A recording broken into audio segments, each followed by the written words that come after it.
Hey guys, it's Sam again, and we're back with the NEPXC update. That's right, it's that time of year again. So this year started off pretty well. Everyone checked in yesterday, got their T-shirts. They're pretty cool this year. We had the option to tie, well, not the option, we had to tie-dye them, but we did tie-dye, so this was mine. So everyone tie-dyed their T-shirts. There's the back. And then we headed out on our morning runs. It was just the usual morning run that we do. So groups 1 and 2 and 3 went out on a round of 50 to 40-minute run, and then groups 4, 5, and 6 probably went for around a 35-minute run, and then groups 7 and 8 went around 30 minutes. And then Tim videotaped us and did a video analysis, so we can later in the week, one of the counselors, Chris, will be analyzing all of the runners' forms to see, how they can improve, things they can do better. In the afternoon, we did a workout with Jeff Cullinane, who is the coach at Bishop Guertin High School in southern New Hampshire. And what he had us do was we did a 800s workout, so we did either 3 to 6 or 3 to 5. The most that anyone did was 5, so 3 to 5 800s. And we did a loop around a grass field and then finished on the track. And then then we rested for 100 meters, and then we had to go pretty fast, not full out sprint, but a faster 200 at the end of that. And so then after that we had 5 minutes of rest. So we repeated that a few times, and then we did some core and stretching after the workout. And then, let's see, there was a free swim time, so a bunch of people went down and went swimming. Then we had dinner. Then Tim led groups 6, 7, and 8 through the pool workout. And then we had our talks, the evening talks. And last night we had Dr. Laura Hutchinson, who's the nutritionist who comes in very often. I think this is her 4th or 5th year here.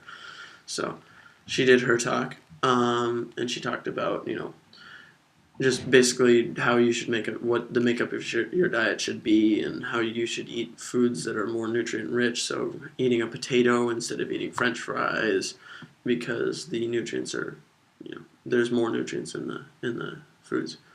And then we had Jeff Cullinane, the coach who ran our afternoon workout, speak for a little while, and he talked about how he coaches at Bishop Guertin and also some of the races he's run. He was the 1978 Milrose Games Wanamaker Mile champion, which is very, very, very impressive feat. And he also did a little interview with me this morning, so he talks about sort of the philosophy behind the workout that we did, and also what he thinks is the most important thing for an up-and-coming high school runner to focus on.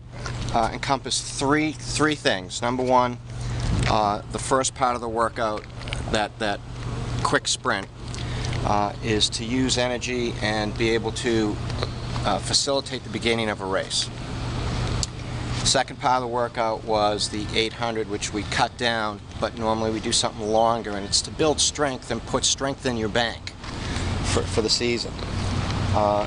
And then the third part of the workout would be to learn how to, number one, run tired, and number two, be able to change pace in the middle of a race or at the end of a race, which is when you need it. And we do different variations on that, so that sometimes you don't have any rest in between. Sometimes we do pickups in the middle of a workout, and by doing it different various ways, you're not set, in the same way that you get into a race and everything's not exactly the same, because you have to adapt. As far as a tip for a high school runner, there's no shortcuts. If you go out and do the distance and just keep training and try to be injury free, don't go too fast.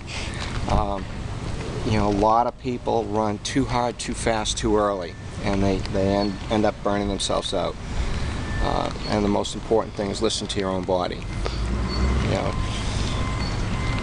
And one of the things that most athletes, especially high school, they don't rest.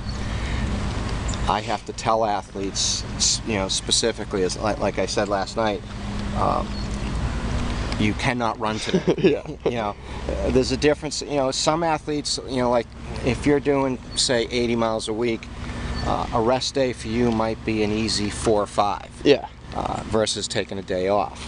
But when we design a program, we also design it with periodization to cut back for a week, but we also include rest days, especially at the end of a cycle where we want you to really compete. Yeah.